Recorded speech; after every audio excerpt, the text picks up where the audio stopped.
Seringkali ketika keadaan kita tidak baik, kita berpikir bahwa Tuhan itu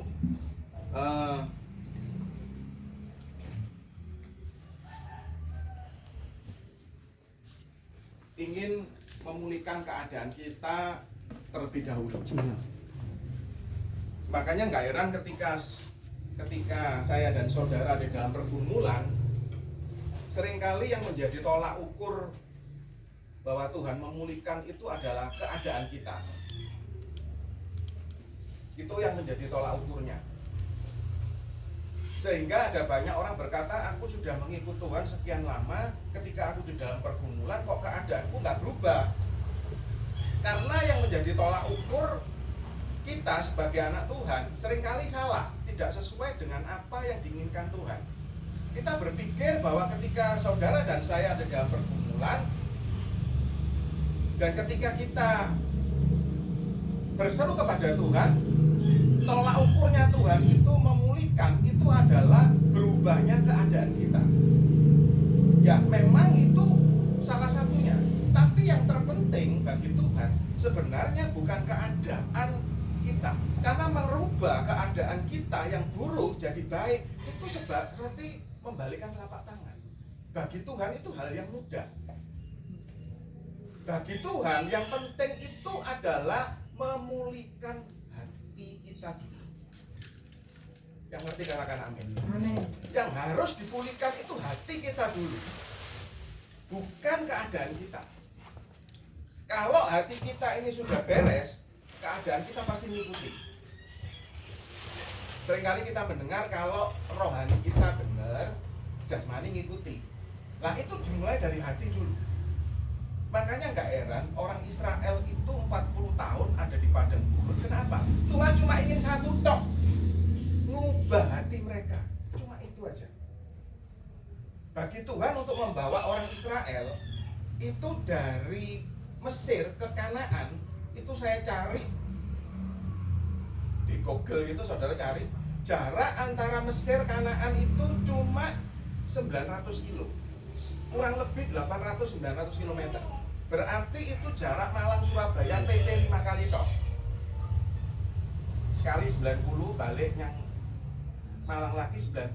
Itu 5 kali aja sudah capek di Kanaan. Tapi kenapa mereka harus 40 tahun ada di padang gurun? Karena Tuhan ingin beneri apa? Hati mereka dulu, bukan keadaan mereka.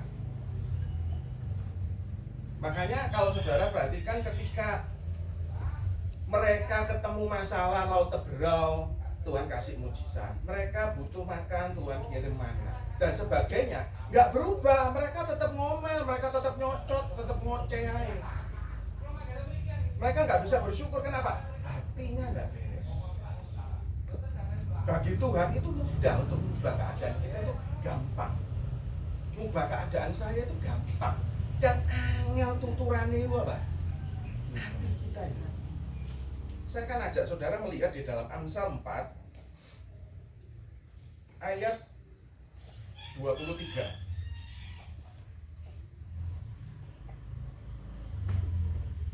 Kalau sudah ketemu semua, katakan amin. Amsal 4 ayat 23, saya bacakan ya. Jagalah hatimu dengan segala kewaspadaan, karena dari situlah terpancar kehidupan. Nah, saya cari di dalam teks yang lain, saudara perhatikan. Saudara karena nggak baca di situ, saya bacakan dari teks yang lain. Itu lebih detail lagi. Dikatakan gini, jagalah hatimu baik-baik, sebab hatimu menentukan jalan hidup. Wow, ternyata ini lebih ciamik lagi terjemahannya. Jagalah hatimu baik-baik, sebab hatimu menentukan jalan hidupmu. Artinya apa? Ketika hati kita tidak baik, kita tidak jaga hati kita dengan benar, itu menentukan jalan hidup kita. Itu yang menentukan keadaan kita. Dengan kata lainnya tadi. Jadi ketika hati kita tidak beres, pasti jalan hidup kita nggak akan beres. Itu firman Tuhan. Tapi ketika hati kita beres, jalan hidup kita beres. Dan ketika itu terjadi, saudara bisa memulihkan orang lain. Saya ajak saudara melihat di dalam Saya suka sekali ada yang ngomong, saya sering kali pakai kisah Daud dan Goliat. Kisah Daud dan Goliat. Karena Daud dan Goliat ini saya ada banyak khotbah ini dari Daud dan Goliat. Ada banyak hal yang kita bisa pelajari dari Daud dan Goliat. Saudara buka di dalam 1 Samuel 17 ayat yang ke 11. Mari.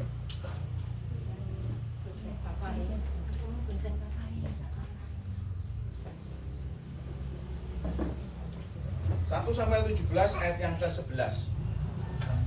Sudah?